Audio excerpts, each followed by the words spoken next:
Revenus pour se loger, au loyer, 10% de leurs revenus. Aujourd'hui, on est à 30, 40, 50% et même beaucoup, notamment des jeunes, des étudiants, mais aussi des smicards, les premiers de corvée, ceux qui travaillent même avec un salaire convenable, aujourd'hui ont des difficultés à se loger et vont consacrer largement plus d'un tiers de leurs revenus pour se loger. C'est ça la cause de la crise du logement. Le deuxième point, c'est que on n'a pas assez de logements sociaux, que ce soit des logements du Crous ou que ce soit des logements HLM, c'est la même chose, que ce soit des résidences sociales, c'est la même chose, on n'en a pas assez.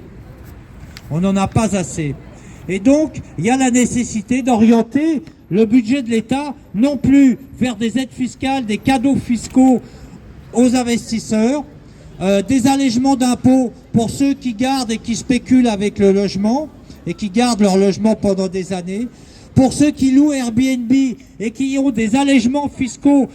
qui payent quasiment pas d'impôts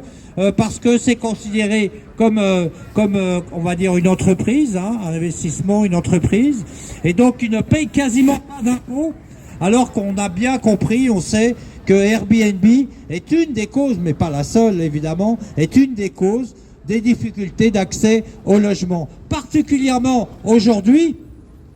là en ce moment, avec la Coupe du Monde de rugby sur Paris et sa proche banlieue, où énormément de logements, des dizaines de milliers de logements sont captés par Airbnb pour louer à des supporters et encore aussi à des touristes, parce qu'il y en a encore beaucoup dans Paris.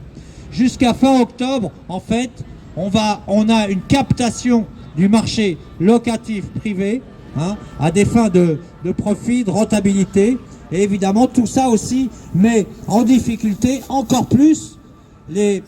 jeunes, les étudiants, ceux qui cherchent un logement pour la rentrée. Voilà. Maintenant, globalement, on se mobilise, on essaie de se mobiliser avec les syndicats, avec les associations de locataires, avec les associations